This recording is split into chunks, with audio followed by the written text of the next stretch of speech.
Dead Angle, also known as Lead Angle or Gang Hunter, is an arcade shooting gallery game from Seibu Kaihatsu.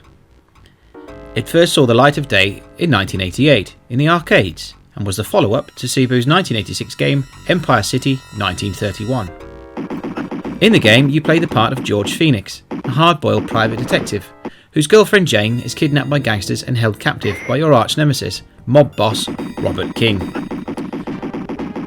To get her back, you must fight your way through all the mob families, exterminating bosses along the way from Italy to the United States in a rampage of revenge.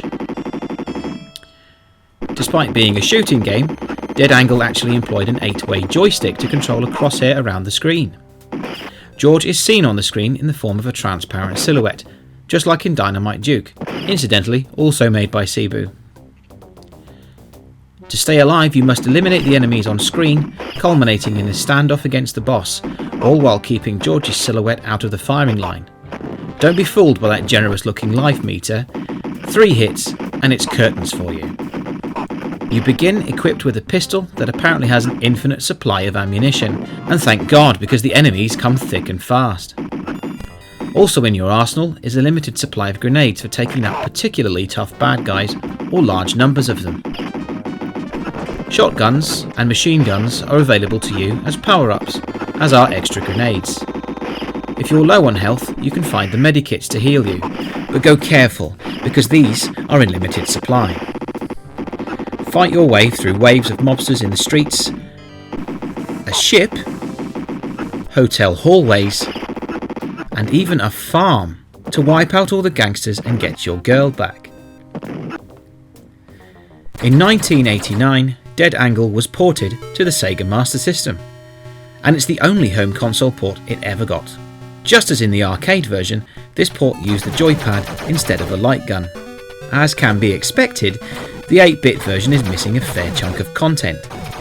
Of course, the omission of the opening sequence is a given, but missing also are grenades, although the enemy can still use them on you, breakable items that reveal power-ups, and the shotgun. Thankfully, the machine gun is still available to you, as are medikits, but these now appear randomly.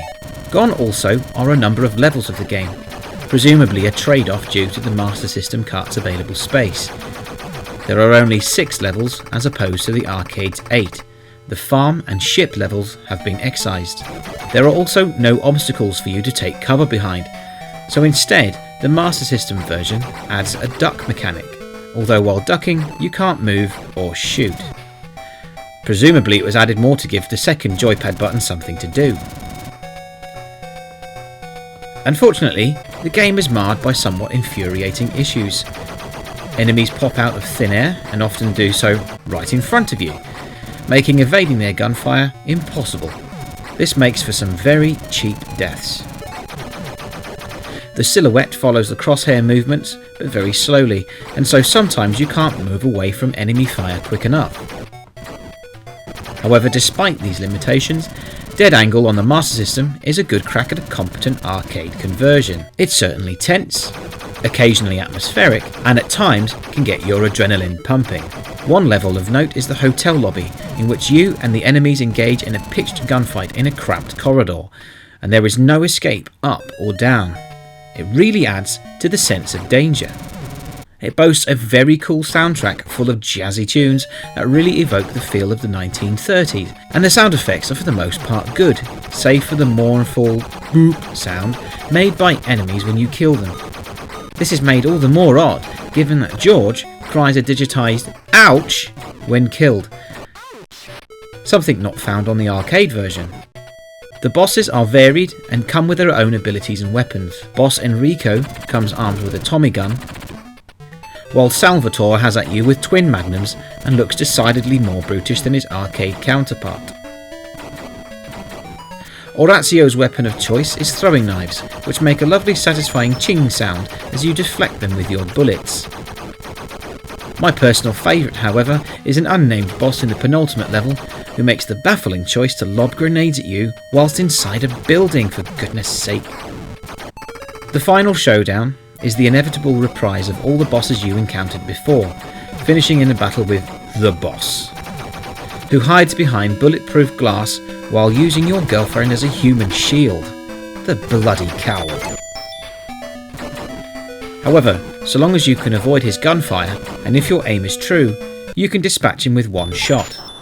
Now just sit back and enjoy a satisfying ending movie. It may come as no surprise to learn that I had Dead Angle on my Sega Master System when I was a kid, and probably it's because of this that I have a certain affinity for it. But it is a solid, if somewhat flawed game, and it's certainly much better than a lot of the tat that made it onto the Master System. Whether it's arcade or home console, either version has enough charm, appeal and replayability, and so with that, Retro Respawn recommends Dead Angle. Thanks very much for watching, and I will see you next time.